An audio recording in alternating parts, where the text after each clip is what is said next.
We are live here in Watford, a suburb of northwest London, and it really is historical that hundreds of international media outlets, German, Italian, Russian, French, British, AP from the United States, they are all here covering a group that in many Western countries they said did not exist.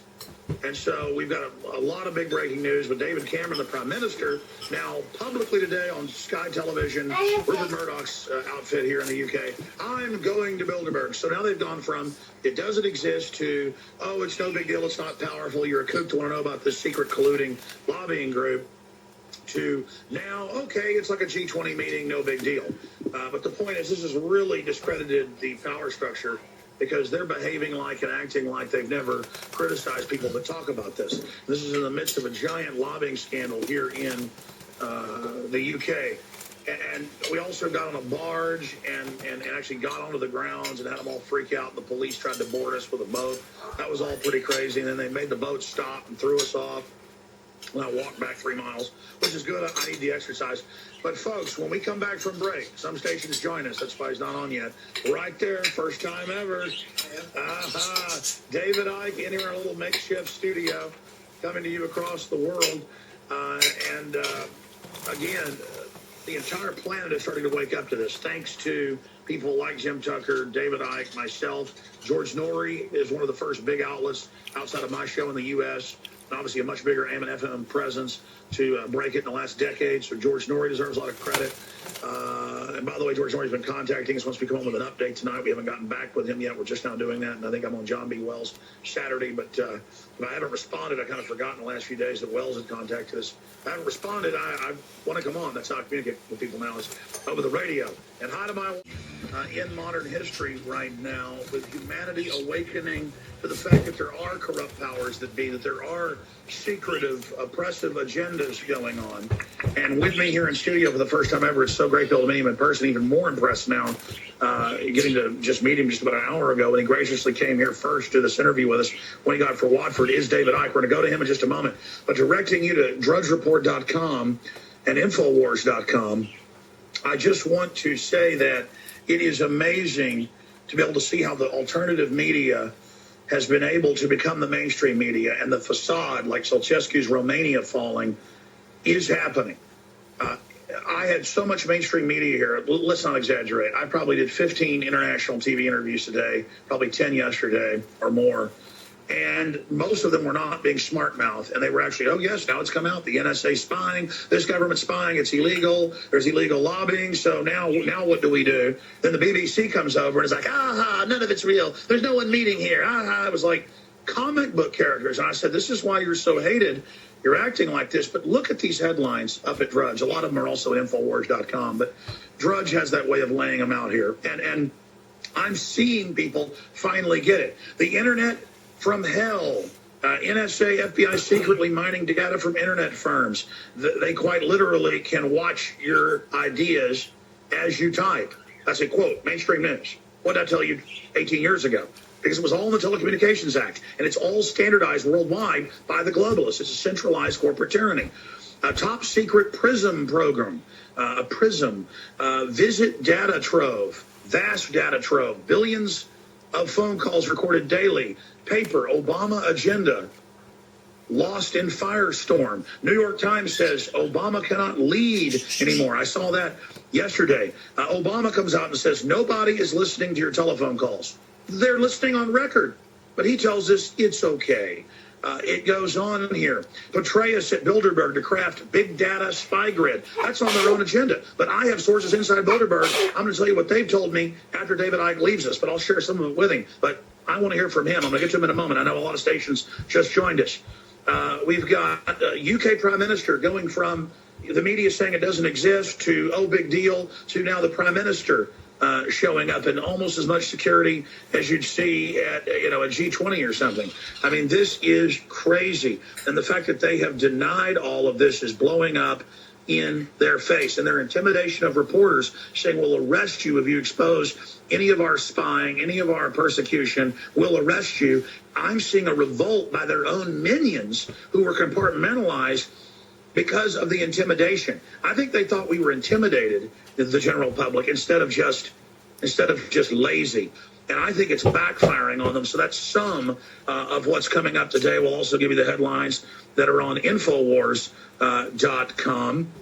But joining us here in studio for the rest of this hour and 20 minutes into the next hour is David Icke. And you would have thought that the King of England had arrived, to visit with the people. In fact, they were a lot more excited than that when David showed up. I've got to be honest. When I showed up, I was mobbed. I think they have a word for it in rugby. What do they call it? A scrum. A scrum. Well, when David arrived, it was a super scrum, and I tell you, man, it is great to be here with you. It is great to meet you in person, and thank you for spending time with us. What is going on in the world? Nice to meet you after all this time in a hotel room in Watford. Who'd have thought it? Absolutely. What's going on in the world, Alex? I think we're at a very special time because, when I started out more than 20 years ago, it was a lonely road. I mean, anyone who's been in this road a long time knows that there weren't many interested people that long ago. Do you want me to move around? Scoot it a little bit, yeah. Okay, there we go.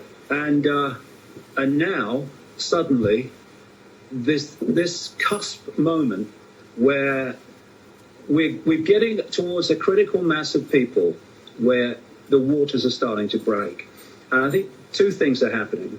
First of all, the endless toil and effort, apparently against all the odds, banging your head against a wall, year after year, decade after decade. Eventually, we've seen a point now where the wall is starting to show cracks in it. We're starting to get this information out to enough people so that they can see that the world is very much different to what they thought it was. But there's something else happening, which I think is just as important in a way and interacts with that. And that is that this agenda has now reached the point where it's not in the shadows anymore in terms of the way it's playing out. It's still in the shadows in the deep inner sanctum that's orchestrating it, but in the way it's playing out, in the banking crash, in austerity, where there's been this fantastic transfer of wealth from the people through governments to banks and the elite, and after Cyprus now they've started to actually take the government out of that equation and go straight into people's bank accounts. All these things are coming together to get people to look at the world in a different way. People are seeing the world and they're thinking, what's happening? I don't like what's going on. This is happening, that's happening, what's going on? Fortunately, after all these years of effort, there is now a massive alternative media that actually has the ability, which is what's going on, to say to people in that state, this is why it's happening. And it's making sense to people. It's making sense of the world to people that the normal mainstream explanations of everything are not making. And this combination of people's life experience and the information explaining the world in a different way, this is coming together in a way that is really starting to break the waters. And this weekend is so symbolic for me. We've all been chasing and trying to expose the Bilderberg group for a very long time, decades, when people said it didn't exist and it didn't matter even if it did. And the mainstream media didn't touch it. You never saw it mentioned. These people were meeting in different parts of the world, and the mainstream media wasn't mentioning it. And now in Britain, in 2013, we have seen the biggest mainstream exposure of Bilderberg in history. And we're not finished yet. There's 2 days to go. And the genie is out of the bottle, and it ain't going back.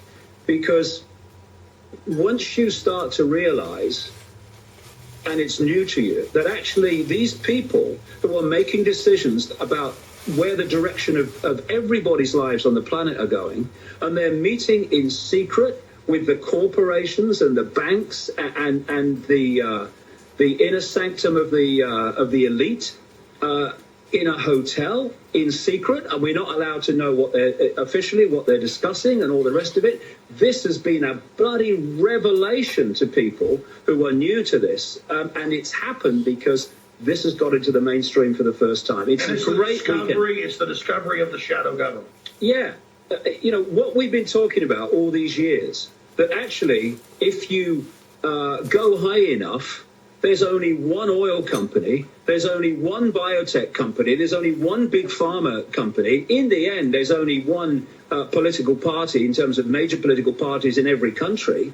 That's kind of been, that's over the top. That's exaggeration. But here we have, in Watford, on the outskirts of London, the proof of that in the sense of these different elements, which in any so-called democratic society should be kept apart from everybody.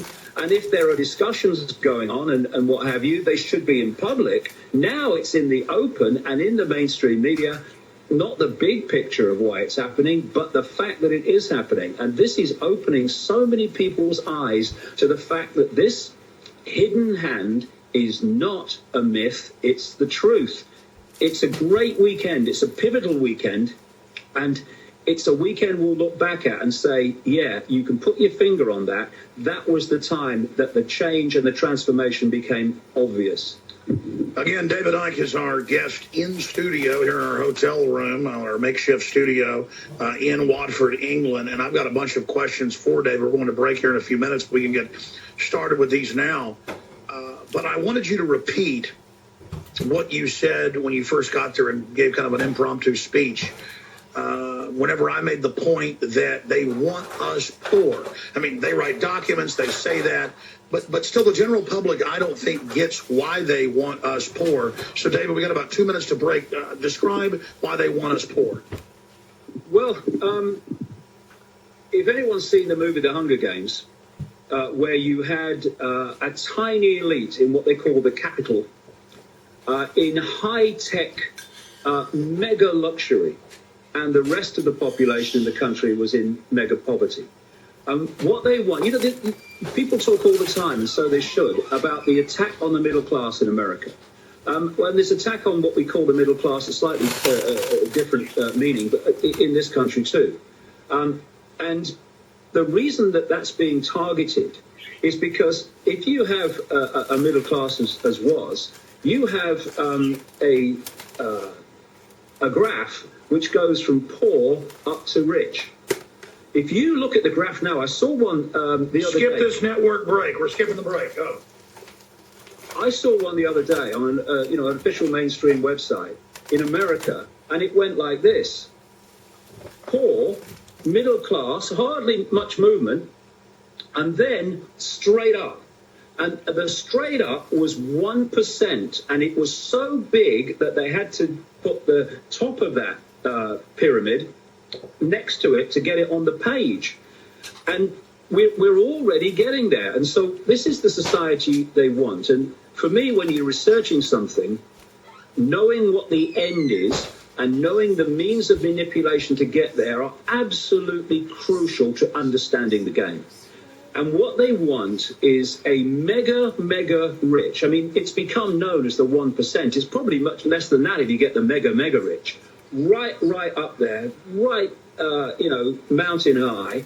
And then a mega poor population that's basically in the same boat. And this is why I say to people, and just very quickly, this is why the Cyprus thing was set as a precedent to go directly, not through governments, to go directly into the bank accounts. You walk through the bailouts. Explain how they do it. First, it's too big to fail. They sign you onto that. Then explain it. Well, what they did in 2008 was they crashed the economic system on purpose. Problem, reaction, solution. They then started this incredible transfer of wealth for the reasons I'm just talking about, from the people to the banks and the elite via governments. What they did in doing that was transfer the problem from a banking crisis into a government debt crisis. This was then passed on from the governments to the people. It became now a people crisis on the basis of the austerity programs all over the world. Well, we bailed out the banks, so we haven't got the money for all these services, so austerity. So there's a massive transfer of wealth from the people to the elite, with the people suffering and no one else. Then you move to Cyprus to the next stage of this, when instead of going stealing the wealth of the people via governments to the elite and the banking system, they went direct into the bank accounts of the people. A lot of them who were very rich in Cyprus bank accounts, who are a lot less richer now, direct to their accounts. And what this is doing is setting the precedent to do it all over the world, because when there's another banking crisis, and there's so many planned for this very reason. This was a little bitty baby beta test. What it was, Alex, especially in Europe and in the European Union, it was setting the precedent. Precedent is a powerful thing to set, because when the next banking crisis comes and there's a problem and they've got to bail out the bank and all the rest of it, they're now going to say, well, hold on a second, governments are going to say this, and the European Union's going to say this. We can't justify bailing out the banks. Well, what about the people in Cyprus? We can't just let people go straight to their bank accounts and not do it here. And that's the idea. And so I'll say this to people around the world who at the moment think they're well off, and at the moment think that this does not affect them and it's not your problem. If you are not a member of this elite of the elite, if you are not a member of this upper echelon of this 1%, then they want your money too, and they're coming for it. And this precedent set in Cyprus is a massive step towards that. They want you as poor as the people you think, well, they're poor, they're not my problem. The idea is to make it your problem. And therefore, we have to come together and put down the fault lines of income bracket and so-called class. We're in this together because they want us all mega poor, not just the currently mega poor. That's right. It is a total tool of political control, and they write books about it.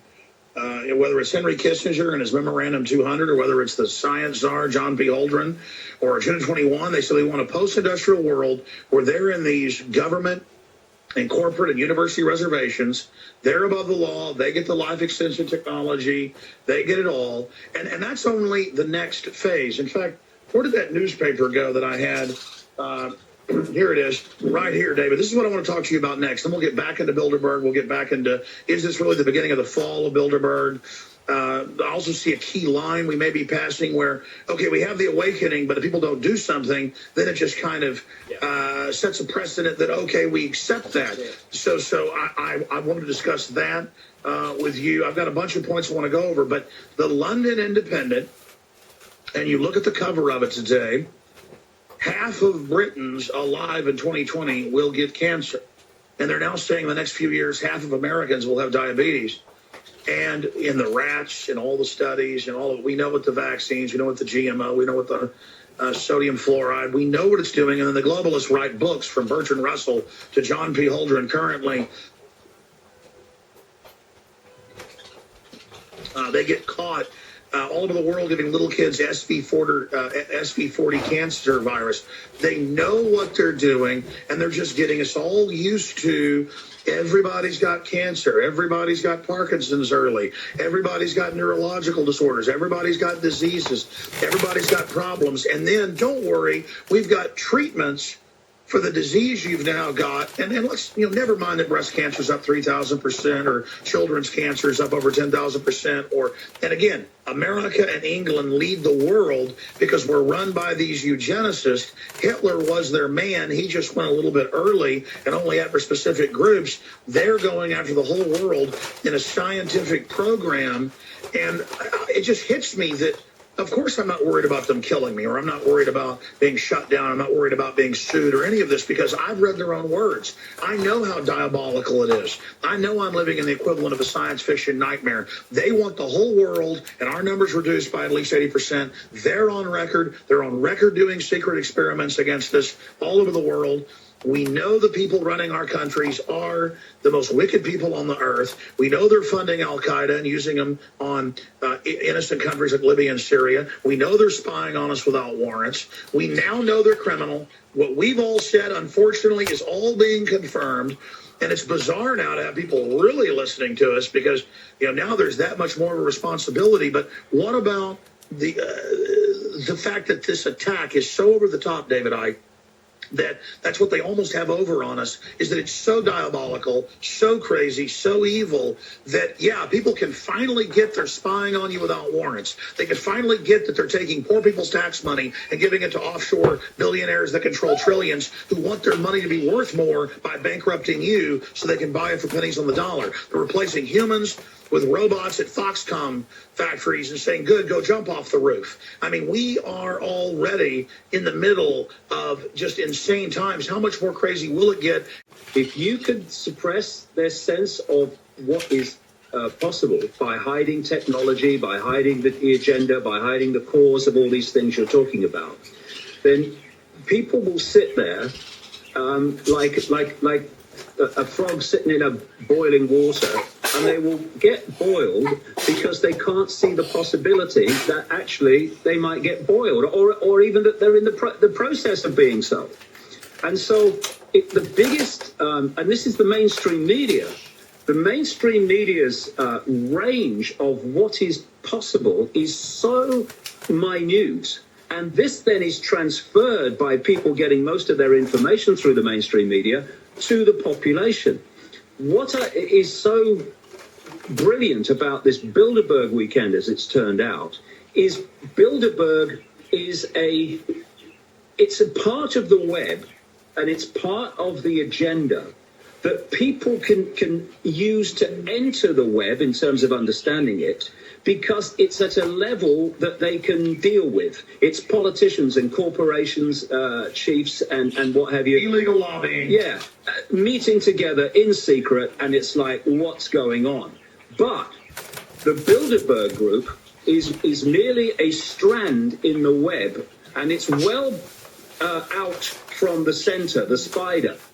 And if you go back from the Bilderberg group towards the spider, the closer you get, the more evil, the more satanic, the more secretive and exclusive these strands in the web become. You go that way from the Bilderberg group into mainstream society, and you're going into governments and departments and corporations where the same agreed agenda plays out. Absolutely, extremely powerful with David Icke. I want to come back and talk about what is at the core of the spider, and how you said that Savelle at the BBC was basically a pedophile years ago.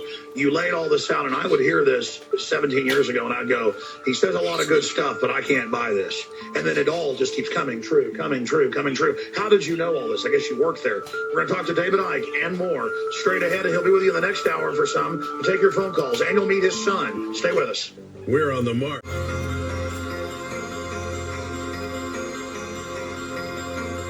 Here is Alex Jones in London, live.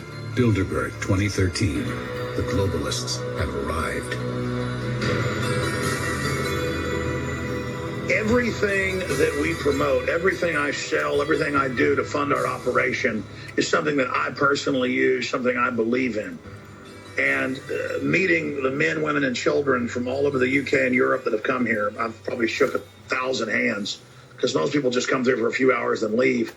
And they were already there on Wednesday. They were there on Thursday. They were there today. We're expecting thousands tomorrow. I talked to the police. They've been kind of clicking, the people that come through, and they estimate there's been about 2,000 people through so far. I see them. It really humbles me to know that they're so awake, and that it's been their support and your support out there that has made what Infowars.com has done possible. And I'm not that, smart of a guy. I'm not that great of a guy. And I've had incredible success because I have studied history and knew that these globalists were evil, and that we had a job to do exposing them. We're going to go back to David Icke in a moment and continue in this very important discussion we're having, and give you the latest on Bilderberg and a bunch of other world news that's taking place. But first off, this broadcast is listener supported. And so I promote things that I believe in, that I use: films, books, non-GMO, high-quality seeds at the Seed Center at Infowars. Store.com. That's what funds our operation. And we're doing a special until the 9th when Bilderberg officially ends on Sunday, where you can get 15% off the best stainless steel gravity-fed filters out there. We've got the fluoride filters, everything. It either reduces down to non-detectable levels or cuts out everything. And it's the first thing you can do. The globalists treat you like animals. They're on record spike in the water with radioactive isotopes, hydrofluorosilicic acid, all of it. They're trying to block states passing laws to take it out of the water in the U.S. Same thing's going on in Europe and the U.K. So go to InfoWarsStore.com. You can find the entire line of water filters discounted 50% off with promo code WATER15. And you're not only getting the best deal out there on a great gravity-fed stainless steel filtration system, you're also supporting us being here in the UK to come with the resources and the media and just expose everything we can. And this is historical. And even if you already have a water filter or can't afford one, doesn't matter. Spread the word about Infowars.com, about PrisonPlanet.com. Spread the word about all the guests that we have on. And you should start your own YouTube or your own site.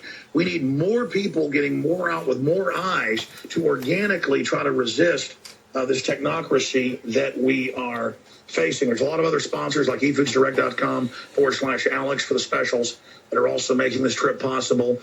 Infidelbodyarmor.com is also making this trip possible. So again, whatever you do, InfoWarsStore.com, that's what's making it all possible. And again, your prayers as well and support. Okay, so we went to break, and I was talking to David about this anti-human agenda and why are every major institution in the world, whether it's Russia or China or England or the U.S., Catholic Church or the BBC, or why is it pedophiles and necrophiliacs and devil worshippers? I mean, I never get sick of my wife. I never get sick of a glass of red wine. I never get sick of enchiladas. I never get sick of a sunrise or sunset. I never get tired of just green grass, good stuff. Paddling in a kayak down the river. I do not get how they're so into this, and that's why they win. What you were talking about is that they've shrunk the possible, so we're so naive. David Icke, you can say what you want about him. That's when I realized about 15 years ago, this guy is nothing but positive. He expands your window and forces you with things that sound so radical, whether he's completely right or not. None of us are perfect. We see through rose-colored glasses.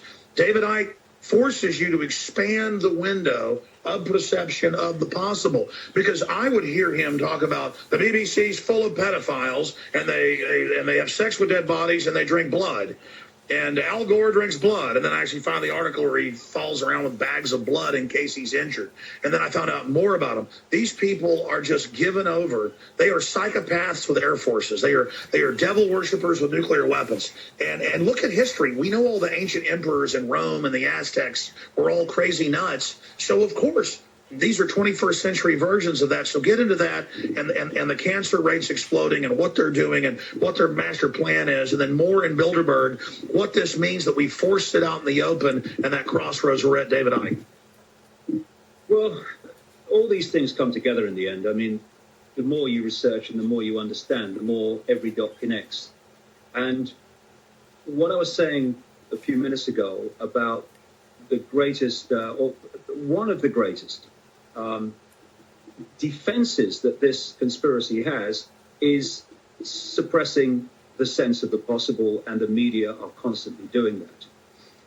And yes, this is a great weekend, fantastic, and I hope as many people come here as can get here tomorrow as possible. And it's a way of entering the web in a way that people can understand and appreciate within their view of the world, within the blinkers that we're manipulated to wear all our lives. But I say this to you, this is a way of entering the web, and it's a very significant strand in the web.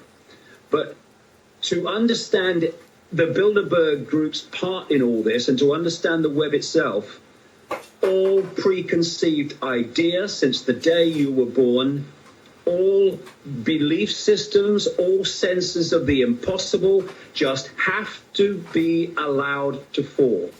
And let information be your guide not preconceived idea, belief, which censors where you will go and what you will consider to be possible. Because the Bilderberg group is a strand within a satanic conspiracy that is so deep, so evil, so completely beyond what we would perceive as any form of humanity or heart or compassion or any of it, empathy, that we really do have to open our minds to let in the truth of what we're facing. And that's not to be frightened, that's not to be scared of it. This evil only prospers because it has put us in a tiny box of perception, understanding, and ignorance of the world we live in and the reality we're experiencing. If it was all powerful, it would not have to do that. And if we open our minds, open our hearts, and let our minds expand where they want to go, rather than holding them in a position that we're programmed to hold them, then together, this is a house of cards that we're looking at. This all-powerful evil. No, it's a house of cards, and it's absolutely dependent for its survival on humanity en masse staying asleep. So it's not something to fear, it is something to face. And so anyone that's coming in now and seeing this, Bilderberg, oh my goodness, what they meet in secret, oh, I didn't know that was going on. Well, strap in, because that's the start of the journey through the web. Because, you know, what Alex was talking about is what is actually unfolding in front of our eyes. There is a mass operation, not somewhere over the rainbow, sometime never, that is happening in our lives now, which is to create a massive cull of the population. And this is not something where large numbers of people suddenly just keel over, because people are going, hey, what's happening? This is a cumulative destroying of the human immune system and a war on the human body and the human mind. And it's being done because of the web. The spider at the center of the web therefore controls the policy of corporations, biotech corporations like Monsanto, that are producing the GM foods which are genetically modifying us. The same spider is controlling the pharmaceutical industry, which is destroying the immune system and a war with the body through pharmaceutical drugs and vaccines. The same spider is controlling the network of mega parasites that we call the banking system. That same spider is dictating through the web to governments to introduce the agenda that the spider is dictating. This is a major part of what Bilderberg does in this interface between the hidden and the world that we see. So it's time not just to recognize what the Bilderberg group is, but what a great moment that people are now seeing it in such numbers, but to make that the first step, because this spider's web, this rabbit hole, whatever analogy you want, is so deep, and we need to face it so we can sort it out, and therefore all impossibles must be off if we're going to understand what's really happening. Absolutely. I meant to do this today, and I forgot to tell the crew, if they can search engine this Charlie Skelton article, it was linked up on Infowars.com, but if they just search Bilderberg 2013, Friendly Policeman, a Press Zone, and The One Show, if they'll just search one of Charlie Skelton's, or just go to Charlie Skelton's articles on The Guardian and go to Bilderberg 2013, Friendly Policeman, a Press Zone, and The One Show. And myself and Leanne McAdoo were over there taking photos while the crew was doing video interviews as the globalists drove in yesterday. And we both missed the shot, but I saw it with my eye. And I missed that, and then I looked over and another came by, because it's hard when they're driving by fast to catch it. The one spot you can get a shot. They were all driving by, because I saw this 3 times, and thank God somebody caught it. They caught it on multiple cars. They would drive by with Daily Mails, because the first time I saw it, I said, that's just got to be a coincidence. a second time, a third time. Now, maybe the Mercedes cab company said, here, cover your face with this, but it's the image of them covering their faces so they don't have tinted windows with a tabloid magazine, a newspaper. They would drive by with newspapers over their faces, and there's a photo of this. Again, Bilderberg 2013, friendly policeman. Just search engine that, folks. Click news, and you'll get it. Bilderberg 2013, friendly policeman. Did the office, were you guys able to find that yet? Okay, they're showing it right now on screen, David. Look at this. Now, because, again, I wasn't up there even much of the time. A bunch of them came in at once, so I was sitting there, and I saw it once. I said, did we get that? No, it's blurred. Oh, this the guy got it. Okay, did we get that? Yeah, finally, they went 3 times. 3 cars went by with the Daily Mail tabloid up with the words, child porn teacher allowed back in classroom.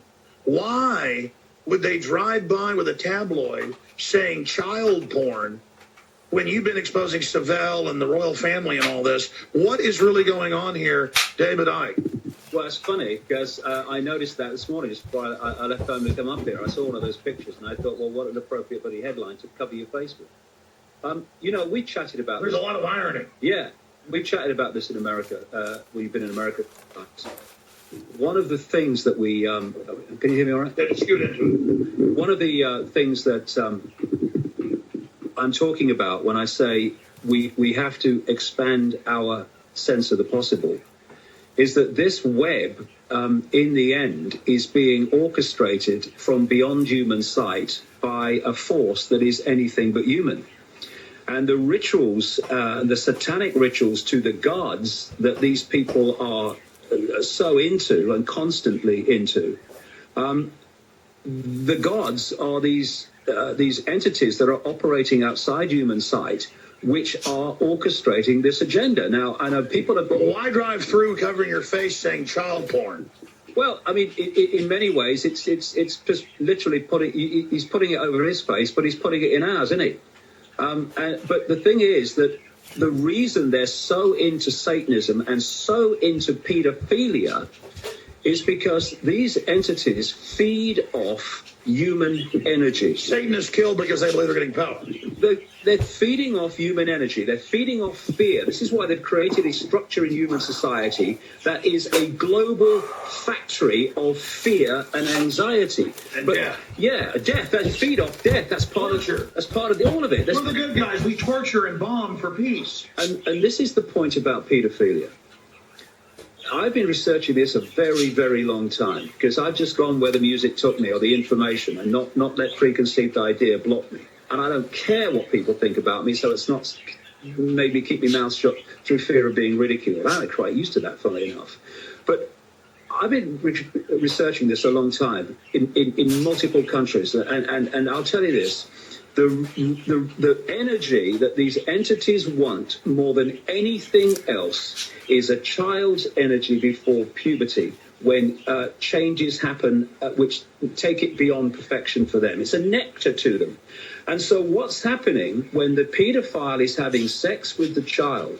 The paedophile is the conduit by the possessing entity, because all these people are bloody possessed by these entities. So it's vampires. Yes, and this is why the whole stories of vampires. This is why the British royal family, like Charles, go back to Vlad the Impaler. They're intergenerational bloodline vampires. They feed off. People think of drinking blood, and that's true, but it's energy. By the way, I heard you like 15 years ago talk about that. That's pure bull, and now it's all over the news that he lives in Transylvania and is basically a Dracul. Yeah, but people think of vampires. They feed off blood. Yes, true. That is true. But the major thing they feed on, and often blood is just an expression of that, is energy.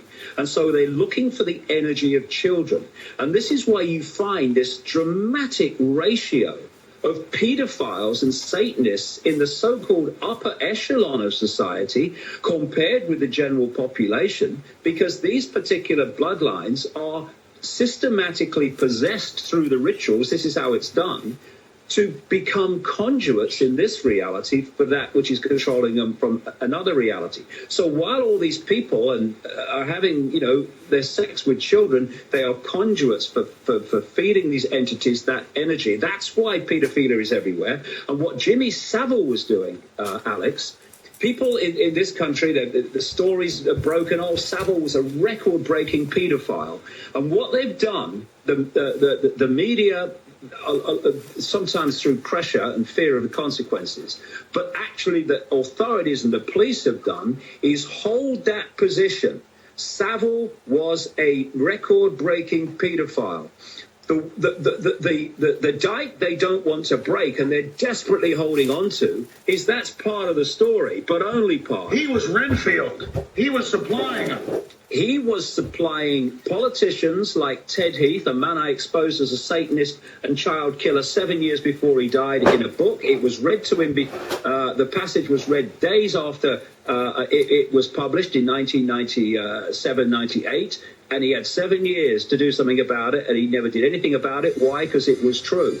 Savile was also brought into the inner sanctum of the British royal family. They don't just rape kids, they slit their throats. Oh, they do all. Well, that was the speciality of Heath, yeah. Stay there. We're going to go to break right now, folks. All I can tell you is from my study, they're all into this, whether it's demons or whatever that are running them doing it. Christians say it's demons. He says it's something else. And all the same thing. All the same thing. The same thing. We're going to come right back from break with Bilderberg Worldwide. The government's Department of Homeland Security is buying up loads of ammo. For your mind. All right, we're going to go 30 minutes into the next hour, and David Icke's going to be here with us. We're going to have his son, who works on the site and is really an informed person as well, joining us here on the broadcast. And I just want to be clear about this. I've had the biggest shows on BBC, Sky Television, you name it, call us, and they want us to come into town and, be on their shows, and we may do that. But the point is that they would kill before not to admit Bilderberg even existed. And of course, we're like, here it exists. Here's their minutes. Here's declassified documents. The CIA helped set it up. It was a Hitler plan to put the whole of Europe under an economic dictatorship, the EU. Here's the name of it. I talked to the member of the EU Parliament. We heard that in the first hour, who exposed it. That's what's so frustrating is that I know the Federal Reserve is private. I've read their charter. You can read it right now. It's public. You go to the Library of Congress and read it, not just online. I know the Bilderberg Group was founded in 1954, but was actually around before that. I've had National Archive documents leaked to me. WikiLeaks has got them, but a lot of it's public.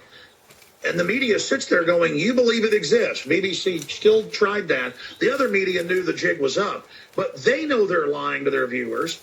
It's about hearing, well, it doesn't exist, but I know it exists to make you feel small. It's about keeping that idea small. So whether it's demons, whatever it is, I can't prove any of that. I know that you don't get into these upper echelons of the elite unless you are into devil worship, hurting children. And I know every culture ends up being run by an elite that does that when no one I know acts like that or believes like that. So regardless of what runs it, regardless, it's going on. And David Icke, how did you discover, all of this? Because you said you went to, I think it was Peru, by some standing stones and had a vision. And, I don't get into New Age type stuff. I don't even believe in all that. I went to Stonehenge and walked across a line thinking, oh, this is boring, and instantly felt energized. Is that what we're talking about? Yeah, I've talked to you on the show before about the fact that, this reality is a projection from an energetic information blueprint, a bit like wireless internet. And you believe that scientists have found now that it's a computer program, that's the hack. Yeah, that's the hack. But the thing is that the energy that you felt, see, the Earth has an energy field. We all know that. Everyone accepts that. But it is interpenetrated with a network of lines. They're known in Britain as ley lines or meridian lines. These are lines of force. Now, where many of these lines cross, think of it as a web. It literally is a web of energy, electromagnetic energy. So where lots of them cross. That's how birds navigate. Yeah, well, yes. These are the electromagnetic By the way, fields. it's now been proven that we all have these cells in our brain. Yeah, these are the electromagnetic fields that they use to navigate, and so many other things happen that are called paranormal. The scientists, Stonehenge is a good one. Stonehenge is where the bloody scientists ought to be. That's where their minds are in terms of understanding reality as it really is. But the scientists kind of dismiss that. So they're going, this is a mystery. But when you understand you've got this unifying field which unifies everything, suddenly the paranormal becomes perfectly bloody logical. But where lots of these lines cross, a massive vortex of energy is created. And if you do things in that vortex, you affect the Earth's energy field in a much more powerful way. By the way, I thought it was a joke, had forgotten it was on the phone and walked across a line, and they kept going back, and my whole crew felt it. Yeah, I mean, I was doing this. Have you been there? I've been loads of times. This is something I researched at great length years ago, and it's not New Age. Some people who do it who call themselves New Age. What it is simply understanding reality on a level that mainstream science does not understand and does not want to understand. Why? Because it's controlled by the same network, and the last thing that network wants the target population to do is understand the nature of the reality it's experiencing. That's right. Going to break back in 60 seconds. And by the way, I did look it up. Guess what the Grove's on? The very same ley line. You are listening to GCN. Big Brother, mainstream media, government cover-ups. You want answers? Well, so does he. He's Alex Jones on the GCN Radio Network. And now, live from Austin, Texas, Alex Jones. Well, ladies and gentlemen, I feel like I really know him well, and I did over the phone, talking to him for like 15 years on air. But David Icke is here in studio in Watford, England. People say Watford, some working class area. The Grove is incredibly beautiful, and it's got bizarre skeleton art all over it, and people being absorbed, losing their humanity, becoming machines. This is a short segment, David. We're getting a bunch of world news with you in the next segment, but you were starting to get into the royal family. They're constantly digging up dead bodies on their property. Diana put out a ledger and a video saying Charles will kill me in a fake auto accident. He told me he would. Then you have all of that. You have all this bizarreness where only the queen can eat swans, no one else can. I mean, it's just blaringly obvious that you've got a criminal group of psychos in control, whatever they are, just getting away with bloody murder. How is it going for them? Well, it's not going for them like it was, because people are becoming more and more irreverent. I mean, I've had a stomach condition for the last 60 years of my life, which gets me nauseous and wanting to throw up. And it's funny because every time I see the royal family doing one of their public rituals, that's when I get it. You know what I mean? And it's about worshiping them. Yes, they want to be worshipped. You have this thing, you can't turn your back on the Queen. I wish I met her. You watched me.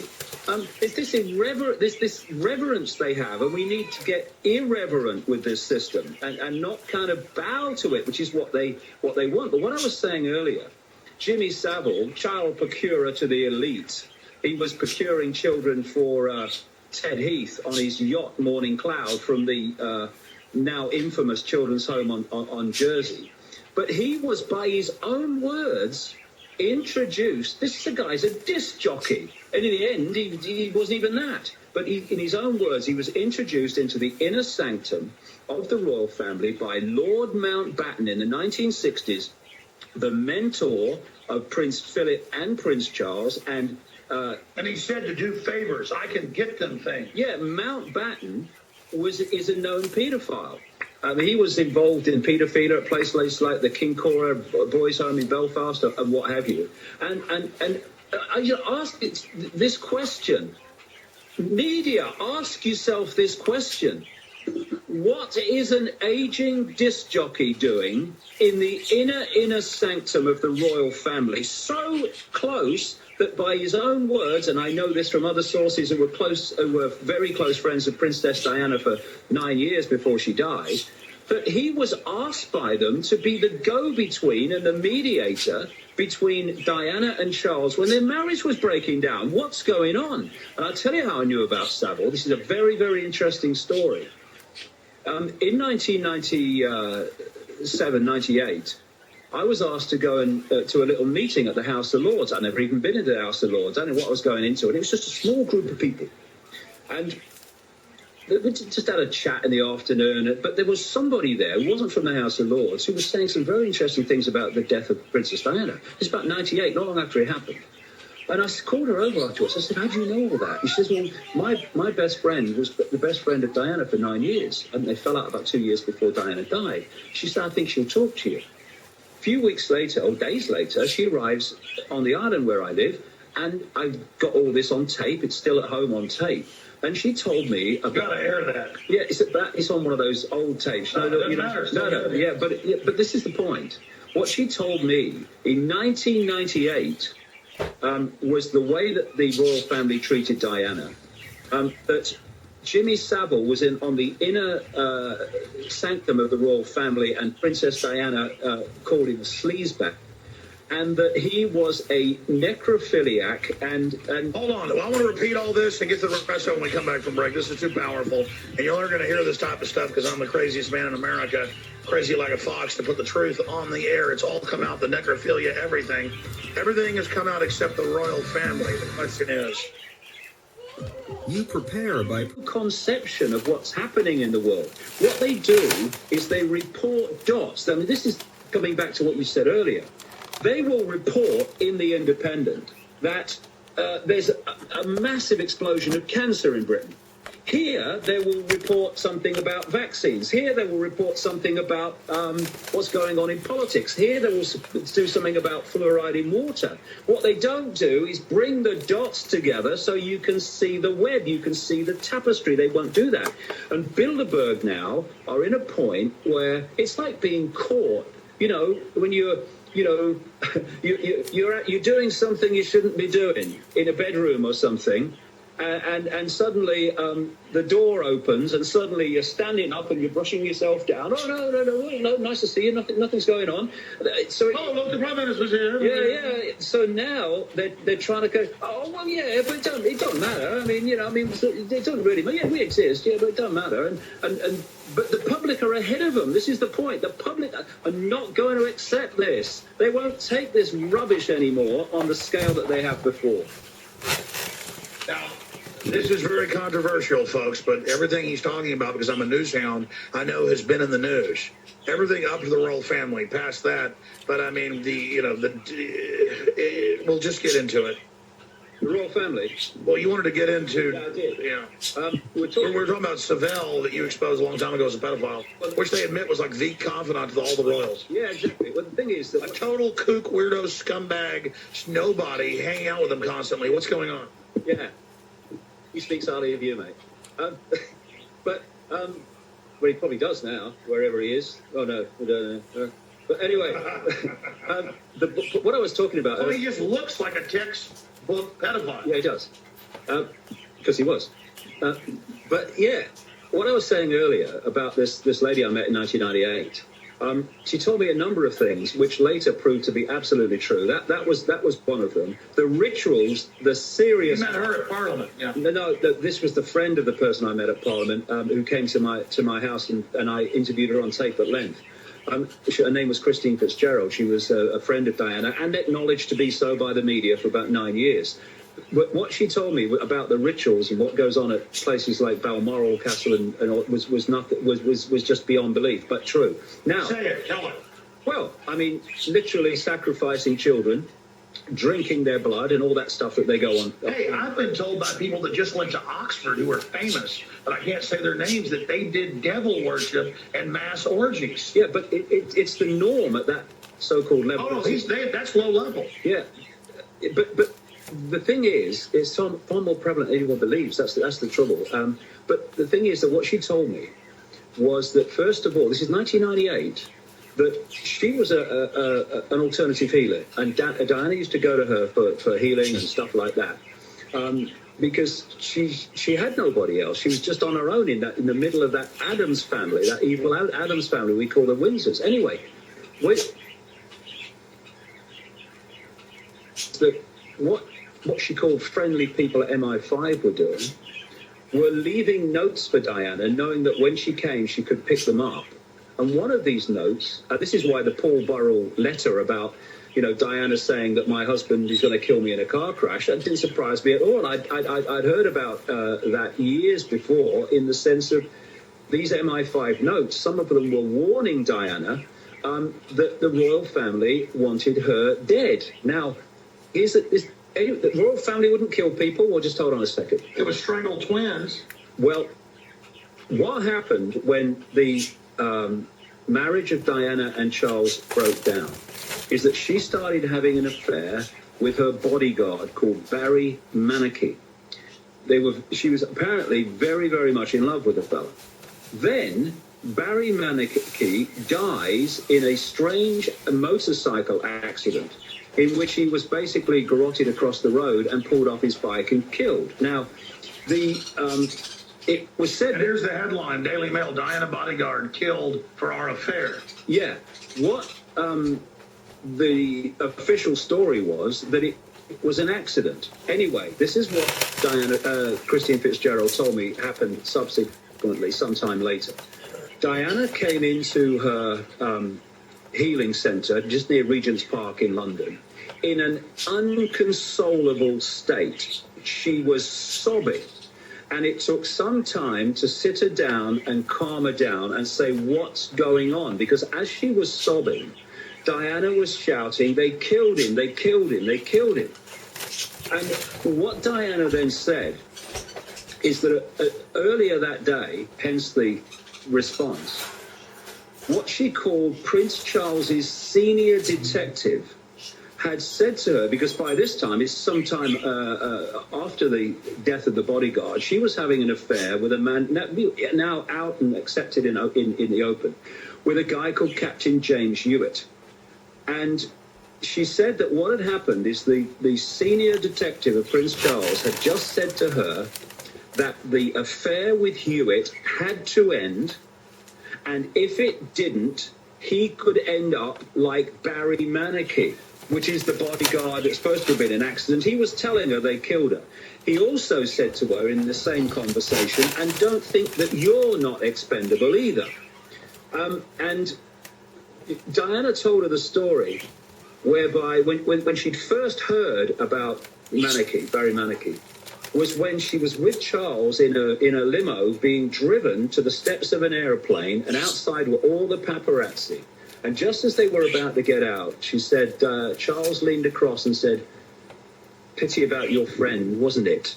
And told her with a smile on his face and an irony in his voice that Barry Manicky had just died. And so they killed the guy. I mean, that's what happens. And at the same time, and this came out in the public arena as well, James Hewitt was being, he said in his own words, was being warned by what he called a senior member of the royal family that... And tell folks who that is. James Hewitt, he was the guy who had the affair later with Diana. And he said publicly that a senior member of the royal family had contacted him and said the affair must end, or in effect they can't be, they can't say what the consequences would be. In other words, he was being threatened in the same way. The royal family, the Windsors, are an evil intergenerational bloodline with human and non-human DNA and hearts of frickin' stone. Well, folks, this is Light Listening here with David Icke today. I'm your host, Alex Jones. Big Bilderberg breakdown coming up. Wouldn't it be nice to have one product that replaces more than 10, saving you...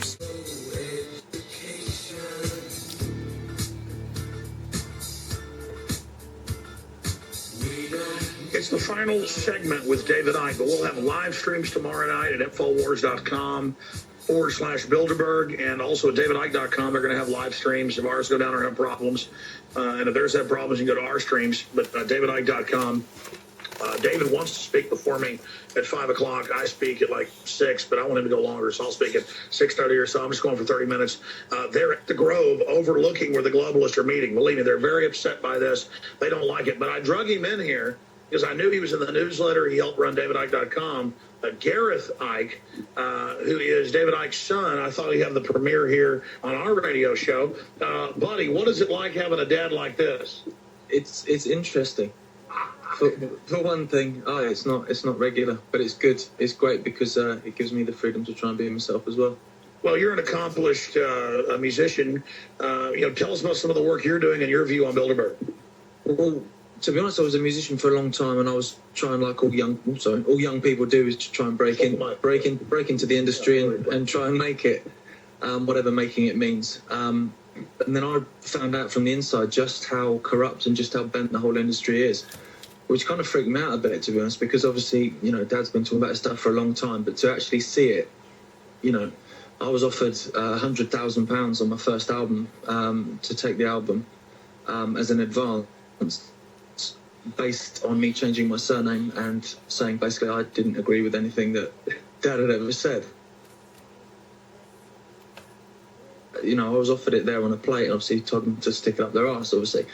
But that kind of woke me up a bit, and now, the music industry is so corrupt that all the musicians are, and it's the same at Bilderberg because there's lots of musicians around as well. There's some really, really top-notch musicians that are turning their back on the establishment and on the music industry and doing it on their own. And I'm happy to be part of that. It's great. Making noise. And give people your website. It's just GarethIcke.com. I'm normally talking rubbish on there, but it's all good fun. And there's loads of songs on there too. GarethIcke.com. And in closing, I'm going to come back with all the news, folks, all the info in the next 30 minutes I haven't gotten to yet. David, we're talking about how they try to intimidate us, and when we don't fear them, then they are pathetic. What is the key, in closing, in about 3 minutes, to defeat these people? Well, if I could just say very quickly, Alex, this fella was at school when the ridicule of me was at its peak, and he went through in nightmare at school as a kid, being ridiculed day after day after day, and he's still sitting by my side. This is one hell of a bloke, I'll tell you, and he's a fantastic musician. But they're not laughing now. No, they're not laughing. No, well, the bloody media are laughing, but I mean, again, they're laughing at themselves. Yeah, well, when they attack us, it's an endorsement. The thing is, they've got, I feel for them, bless them, because they've got to come to terms with the fact that they've been reporting the world in a completely inaccurate way all their careers, and the people they've been ridiculing have been people that have been doing the job that they should have been doing but aren't. For me, if you can get to Watford tomorrow, if you can get to the Grove Hotel and join us, please come. Oh, yeah, and the police are trying to divert you away. I'll tell you after David leaves, so go ahead. Yeah, it's very important to listen to what Alex says after the break, because they're trying to do everything they can to stop people getting there and to make it as difficult as possible. Please, let's come in numbers. Let's smile in their face, and let's do what is necessary to make a massive statement in numbers. Absolutely looking across at the place where it's all going on. Please, make the effort. We will. What would your dad say? How about 3 generations? What would your dad say looking down on you right now? Well, my father was someone who was highly intelligent and a rebel, but of course didn't know anything of this was going on. I tell you what my father did, Alex. He said to me when I was a little kid, I never forgot it. He said, "You're never finished in life until you sit down and say to yourself, I'm finished. Until you get to that point, no one can stop you." And I remembered that through the ridicule years, and I remember it now because, this is a great weekend and it's a great step forward, but my goodness, have we got some work to do in the years ahead. Massive. But that stuck with me and got me through so much. And this kid, I tell you, this fella went through hell as a child because of the abuse of his father. And the fact that he's still going and so successful, I'm so proud of this boy, I can't tell you. And my other kids as well, Kerry and Jamie.